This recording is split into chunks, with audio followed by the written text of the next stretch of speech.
Holocaust survivor as an infant. I barely survived. My grandparents were killed in Auschwitz, and most of my extended family was killed. I became a Zionist. This dream of the Jewish people resurrected in their historical homeland, and the barbed wire of Auschwitz being replaced by the boundaries of a Jewish state with a powerful army. And then I found out that it wasn't exactly like that.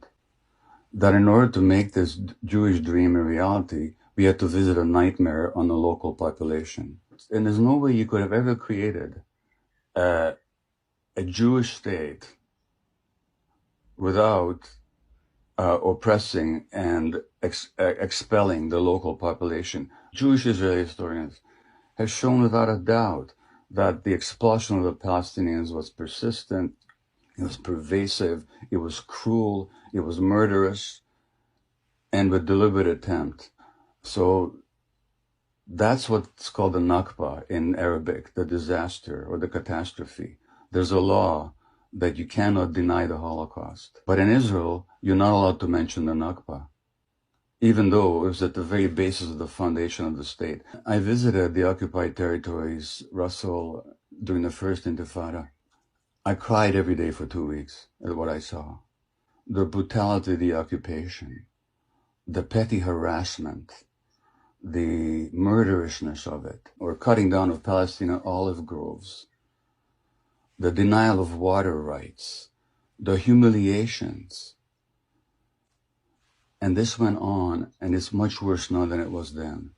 It's the longest ethnic cleansing operation in the 20th and 21st centuries. I could land in Tel Aviv tomorrow and demand citizenship under the law of the right of return. But my Palestinian friend in Vancouver, Hannah Kawas, who was born in Jerusalem, can't even visit. Now, if I have the right of return after 2,000 years, how come Hannah hasn't got the right to return after 70 years? So then you have these miserable people packed into this horrible, people call it the world's largest outdoor prison, which is what it is.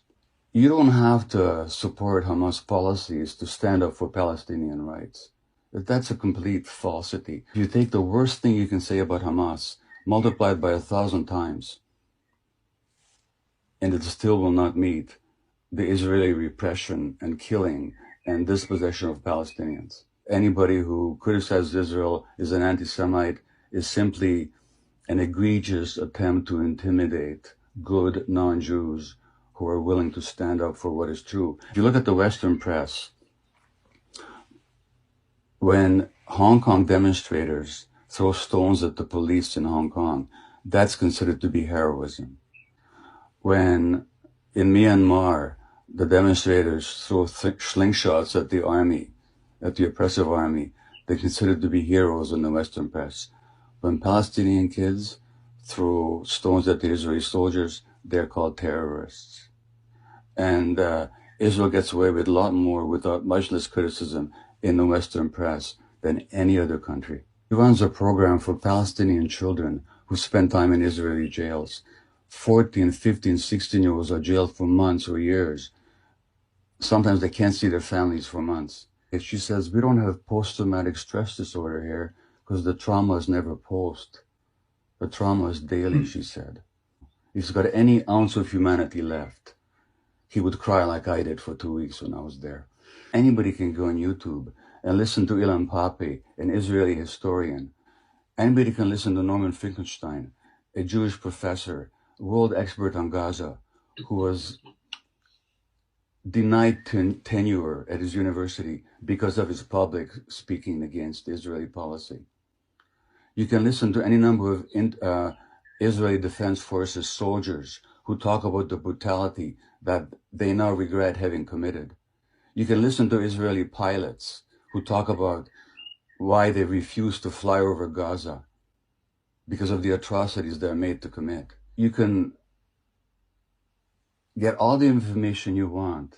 So if anybody these days doesn't know, it's not because the information is not available. And none of that excuses not knowing truth and this deliberate attempt to silence anybody who speaks, Jewish or non-Jewish.